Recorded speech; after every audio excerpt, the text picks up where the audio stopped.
Hello everyone, myself Manisha. Welcome to the diamond coaching.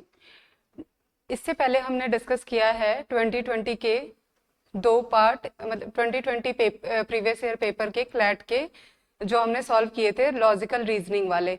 Logical reasoning में हमने वो वाले पार्ट सॉल्व किए हैं जिसमें हमारे पास क्या है, पैराग्राफ्स होते हैं। फिर उसके बाद हम उसमें क्या करते हैं, उसके बेस पे जो भी क्वेश्चन पूछे गए हैं उन्हें सॉल्व करते हैं। तो 2020 के पेपर्स के दो पार्ट ऑलरेडी हमने सॉल्व कर लिए हैं। आज हम पार्ट थर्ड डिस्कस करेंगे जिसमें हम स्टार्ट करेंगे पैसेज नंबर 21 से। अब तक हमने 20 तक डिस्कस कर लिया है, ठीक है। स्टार्ट करते हैं पैसेज नंबर 21।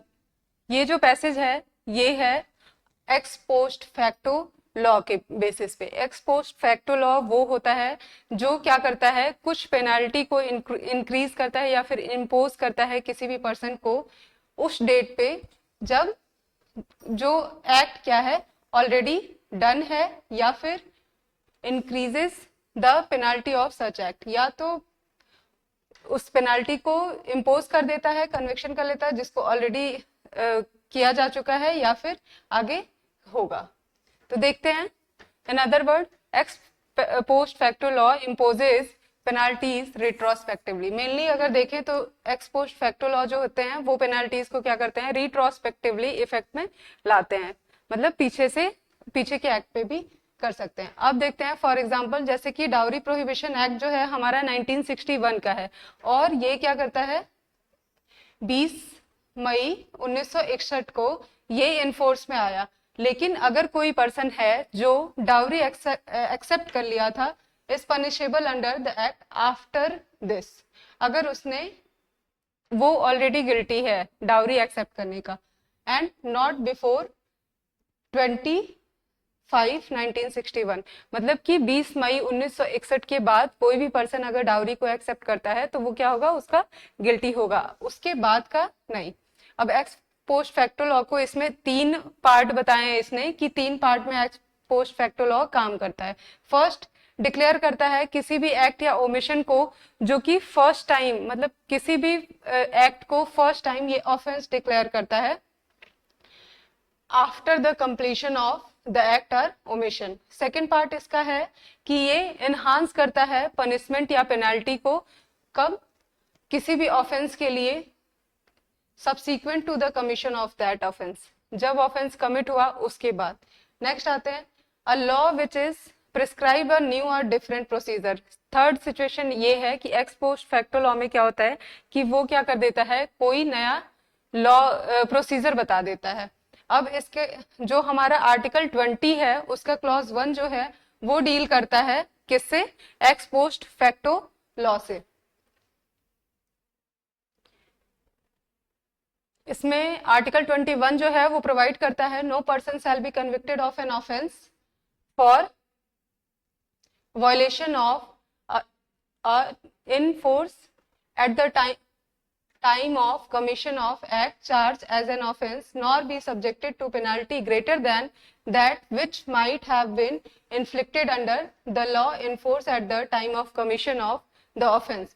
इसका जो फर्स्ट पार्ट है वो प्रोवाइड करता है कि no person shall be convicted of any offence except for violation of law in force at the time of commission।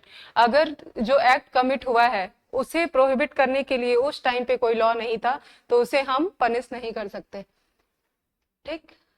Next है इसका सेकेंड पार्ट, प्रोटेक्ट करता है पर्सन को from a penalty greater than that which he might have been subjected at the time of commission, ठीक है। जितना commission के time पे उसे पनिशमेंट मिल सकता था उससे ज्यादा ना मिले, इसके लिए भी प्रोटेक्ट करता है। अब क्वेश्चन नंबर 1 पे आते हैं। क्वेश्चन नंबर 1 जो है वो बात करता है, the parliament of India legislated sexual harassment at work place in the year 2013 and simultaneously some new offenses were also added to the Indian Penal Code 1860। First of all 2013 में एक work place sexual harassment of work place act बनाया गया और उसके बाद 1860 में भी amendment, IPC के में भी अमेंडमेंट कर दिया गया। फिर मिस्टर ए जो हैं वो एक एम्प्लॉय हैं इंस्टीट्यूशन के, और यहाँ पे इनके अगेंस्ट क्या है, यहाँ पे मिस्टर ए हैं, इनके अगेंस्ट एक सेक्सुअल हैरेसमेंट का ऑलरेडी इंक्वायरी इनिशिएट किया जा चुका था at his work place in the year 2012। Now आपको करेक्ट ऑप्शन बताना है कि अब क्या होगा उस इंक्वायरी का जो कि 2012 में स्टार्ट हुई थी। तो इसके ऑप्शन है, ऑप्शन नंबर ए है, such inquiry is valid as per 21 of the constitution as complaint was made after the act came into force। ठीक है। सेकेंड ऑप्शन इसका है, article 20 clause 1 will not be applicable as the matter does not relate to an offense। Next है, as the act was passed in the year 2013 any inquiry under such act is invalid। Fourth option है, only inquiry may be conducted but no penal action can be taken against him after such inquiry. तो यहाँ पे हम ex post facto law की provision को follow करते हुए हमारा जो करेक्ट ऑप्शन होगा वो ऑप्शन नंबर होगा डी, और इसके अकॉर्डिंग जो इंक्वायरी होगी वो इनवैलिड नहीं होगी, बट हम उस इंक्वायरी के बेसिस पे उन्हें पनिश नहीं कर सकते मिस्टर ए को। नेक्स्ट ऑप्शन है, नेक्स्ट क्वेश्चन है 102, जिसमें article 20 clause 1 would not affect which of the following act of the legislature। किस एक्ट को, लेजिस्लेचर के किस एक्ट को ये अफेक्ट नहीं करता है। तो देखते हैं कौन सा एक्ट दिया हुआ है। Act of the legislature enhancing the term of imprisonment. Next है act of the legislature enhancing the amount of fine. Next है act of the legislature changing the punishment of death to life imprisonment। act of legislature changing the nature of imprisonment from simple to rigorous। इसमें जो आपका option number C है वो correct है, और क्यों correct है ऑप्शन नंबर सी आपका, बिकॉज जो डेथ का सेंटेंस होता है वो ग्रेटर पनिशमेंट है, और जो लाइफ इम्प्रिजनमेंट है वो एक देखा जाए तो छोटा पनिशमेंट है, इसी वजह से, और ये जो है वॉइडेबल नहीं होगा एक्स पोस्ट फैक्टो लॉ के प्रोविजन से। नेक्स्ट आते हैं, क्वेश्चन नंबर 103 है। यहाँ पे mister A is a student, यहाँ पे एक स्टूडेंट है जो कि ये लॉ का स्टूडेंट है, और इसकी एज जो है वो 19 ईयर की है। सोशली एक्टिव रहता है, अपने सोशल एक्टिव होने की वजह से इसने क्या किया, अपने ओपिनियन को अपने ब्लॉग में जो भी सोशल इशू थे और पॉलिटिकल इवेंट को सोशल मीडिया के प्लेटफॉर्म पे पोस्ट कर दिया। In one of his blog, अपने एक ब्लॉग में इन्होंने क्रिटिसाइज किया किसको, the policy of state government of changing names of cities and towns। He also stated that the government is biased towards a particular religion। The said blog was posted on the 19th of April को इन्होंने post किया। Subsequently an amendment was made in the IPC। इसके बाद hate speech का amendment हुआ और IPC में इसको डिस्टिंक्ट ऑफेंस डिक्लेयर कर दिया गया। ठीक है, and punishment was prescribed and action was brought against him. इन्होंने कब पोस्ट किया था, 19 अप्रैल 2020 को, और इसके बाद ये हेट स्पीच का प्रोविजन हमारे यहाँ आया। अब इसका ऑप्शन है, mister A may be liable for offence of hate speech as the block was not removed even after the amendment. Next option है, mister A may be liable for offence of the hate speech as the article 20 clause 1 does not cover such area. Mr. A may not be liable for offense because the act was done before the amendment। Next है, Mr. A may not be liable for the offense as his block was innocent and a fair criticism। इससे कुछ फर्क नहीं पड़ता है कि आपने कितना फेयर क्रिटिसाइज किया है, अगर वो ऑफेंस है तो वो है ही। नेक्स्ट आते हैं, इसका ऑप्शन नंबर सी करेक्ट है। Option number C is the correct option। Mr. A may not be liable for offense because the act was done before the amendment। क्यों?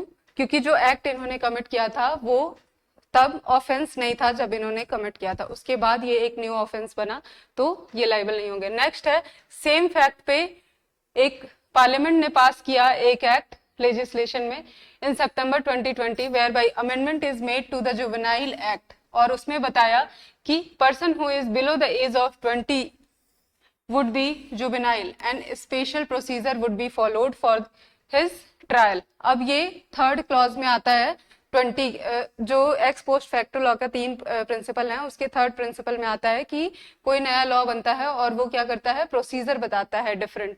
तब यहाँ पे अप्रोप्रिएट अमंग द फॉलोइंग आपको choose करना है। Option है mister A would not be considered as juvenile as it is prohibited under the scheme of Article 20 Clause 1. Mr. A would not be considered as a juvenile because amendment came after he be committed the offense. Third option इसका है Mr. A would be the considered as juvenile and tried under the new procedure. ठीक है, इसमें आपका जो option number A है, sorry option number C है वो करेक्ट है। इन्हें हम जुवेनाइल कंसीडर करेंगे और उसके बाद से न्यू प्रोसीजर के अंतर्गत इन्हें क्या करेंगे, ट्राइड करेंगे। नेक्स्ट क्वेश्चन है, इसके पीछे रीजन यही है एक्स पोस्ट फैक्टो लॉ का जो मैंने 3rd प्रिंसिपल बताया था आपको। Next question 105, considering the fact situation, same fact है इसमें, और यहाँ पे क्या हुआ, पार्लियामेंट ने पास किया लेजिस्लेशन में प्रोबेशन ऑफ ऑफेंडर्स एक्ट को पास कर दिया और उसमें बताया कि under which any offender below the age of 21 will not serve the sentence of imprisonment in the prison.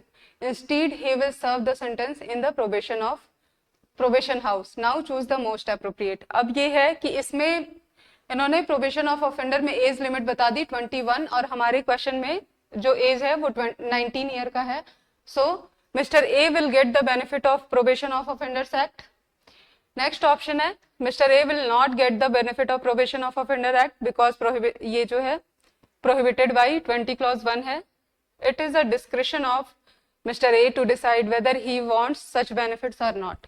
तो इसमें आपका करेक्ट ऑप्शन है कि इन्हें प्रोबेशन ऑफ ऑफेंडर्स एक्ट का बेनिफिट मिलेगा और वो इसलिए मिलेगा क्योंकि जो ऑफेंस कमिट हुआ है उसके बाद इसमें एक न्यू लॉ बना जिसके अंदर वो कवर होता है। नेक्स्ट पैराग्राफ है 22।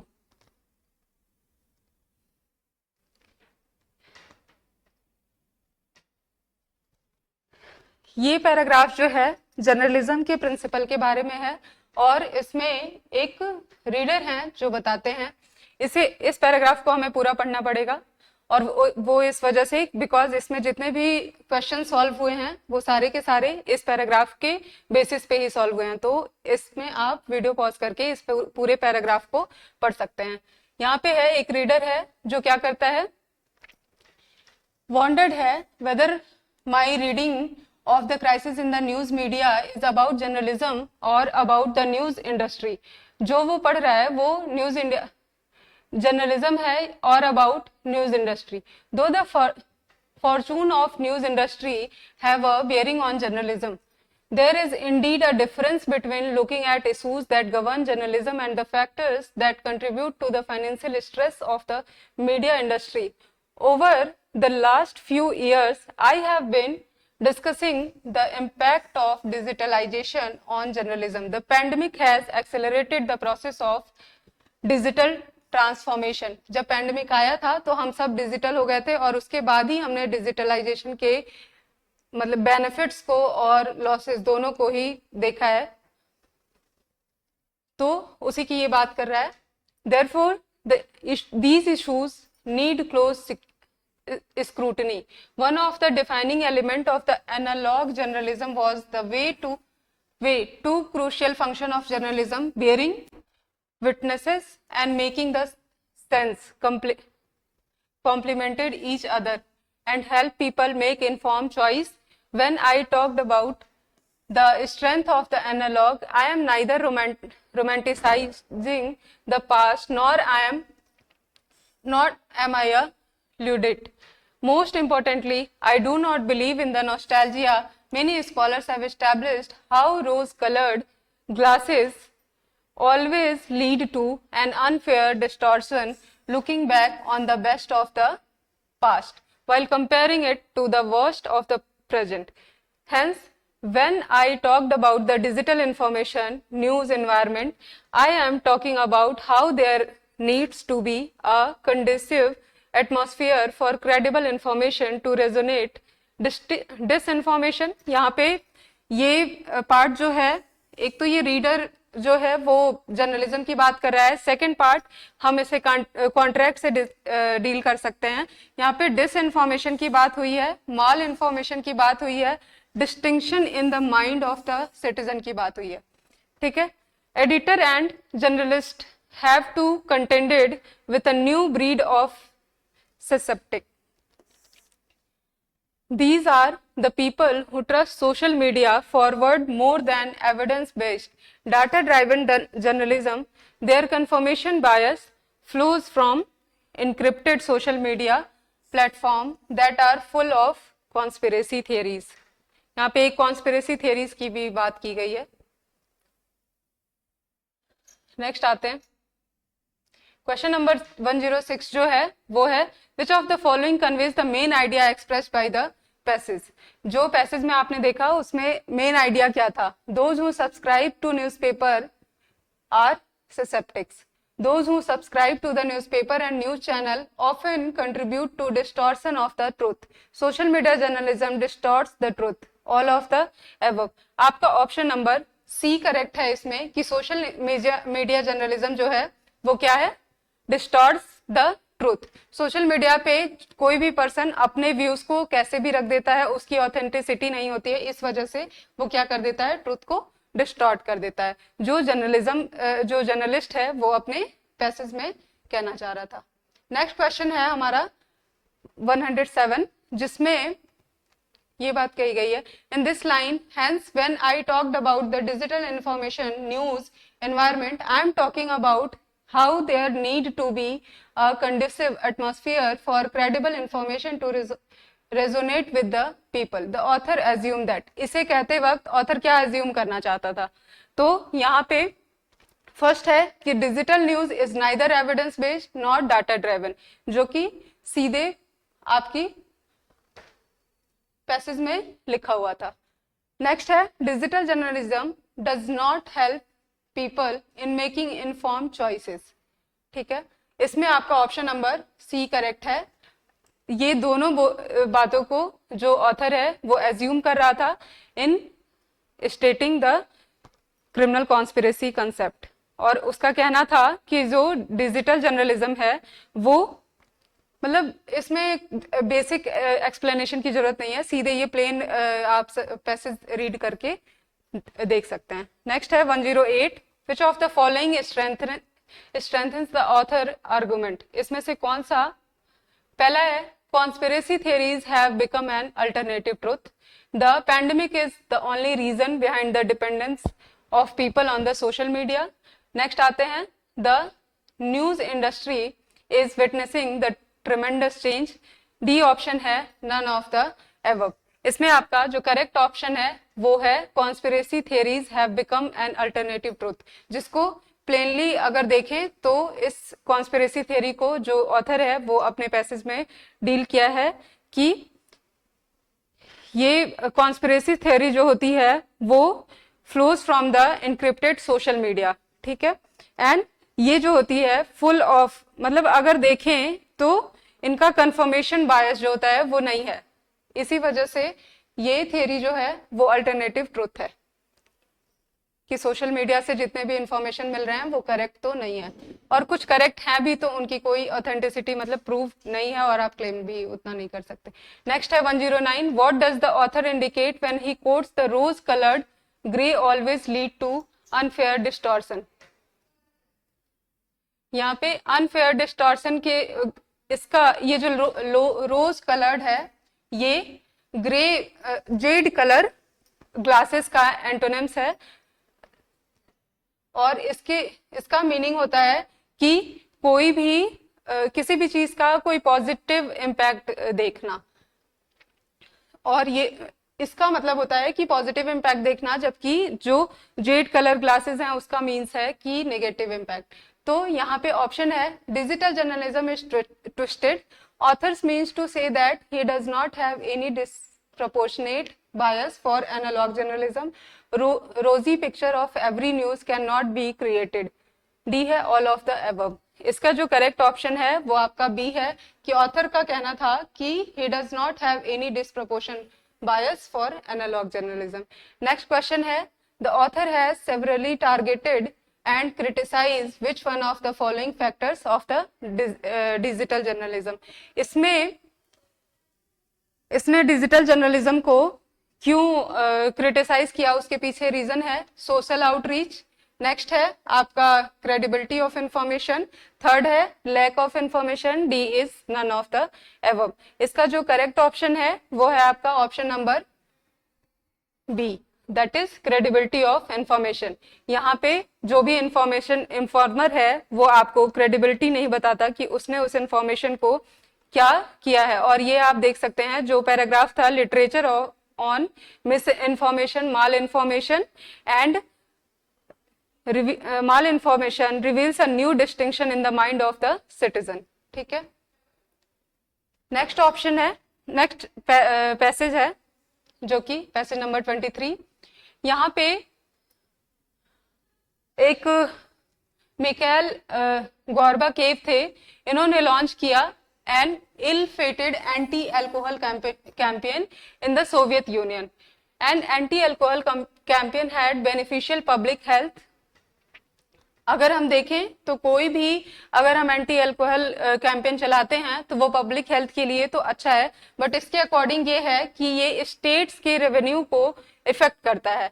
तो इसमें इनके साथ प्रॉब्लम आई थी कि किस तरह से अल्कोहल्स को बैन करें और क्या स्टेट को स्टेप्स उठाना चाहिए। तो यहाँ पे इन्होंने डिस्कस किया है कि crime fail and the life expectancy expectancy जो होगी वो बढ़ जाएगी। मतलब कि अगर हमने एंटी अल्कोहल कैंपेन चलाया तो हमारा क्राइम तो कम हो जाएगा, बट उसके साथ लाइफ एक्सपेक्टेंसी बढ़ जाएगी, लोगों की लाइफ इंक्रीज हो जाएगी। But campaign was political and economic disaster.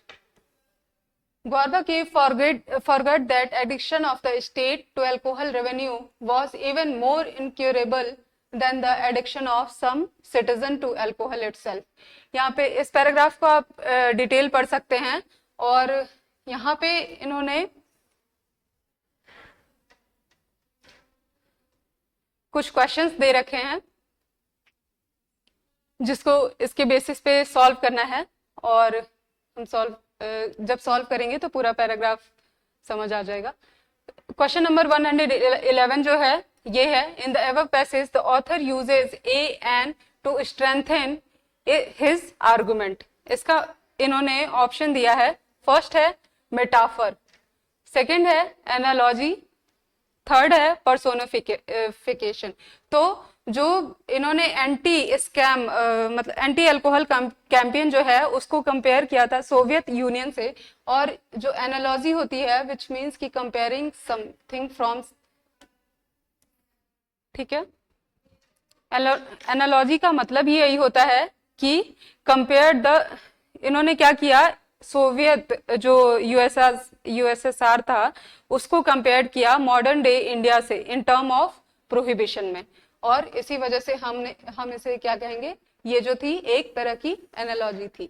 Next question है, which of the following can be inferred from the passage above. क्या पता चलता है पैसेज से, state must not interfere at all, ठीक है, with the individuals right to drink. इस line से आप देख सकते हैं कि स्टेट को पूरी तरह से, मतलब एट ऑल वर्ड इन्होंने यूज किया है कि इंडिविजुअल्स की राइट्स टू ड्रिंक पे स्टेट को इंटरफेयर नहीं करना चाहिए। सेकंड है, liberalism has always been misunderstood. Liberalism को हमेशा ही मिसअंडरस्टूड किया गया है।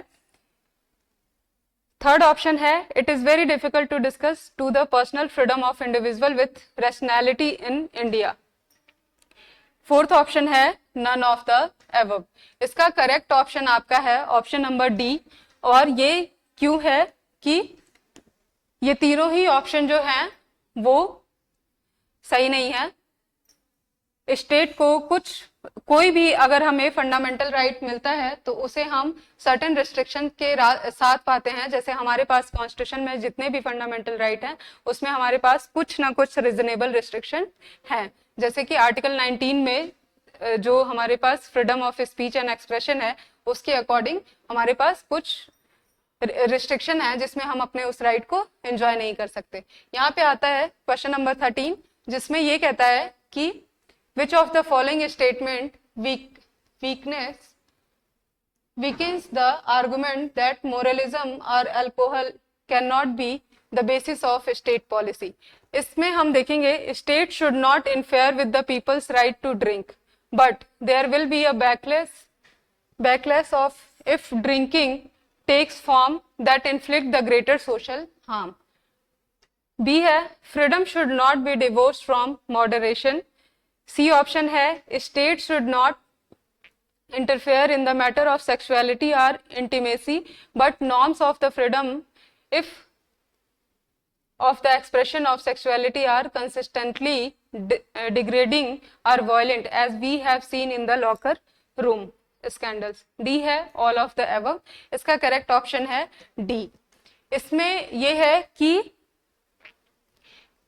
पीपल्स की राइट टू ड्रिंक पे तो स्टेट रोक नहीं लगा सकता है, बट उसे कुछ रिजनेबल रिस्ट्रिक्शन बनाना चाहिए कि अगर उसे कोई भी किसी लॉ को वायलेट करता है या फिर पीस को वायलेट करता है तो उसे पनिश करना चाहिए. फिर है फ्रीडम जो है उसे हम मॉडरेशन से अलग नहीं कर सकते. नेक्स्ट है कि पर्सनल मैटर में स्टेट को इंटरफेयर नहीं करना चाहिए.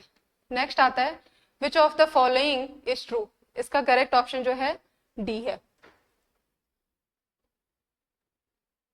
नेक्स्ट है which of the following is true as per the passage above. इन पैसेज के अकॉर्डिंग कौन सा सही है. Liberals should not be concerned about prohibition on alcohol at all. ठीक है.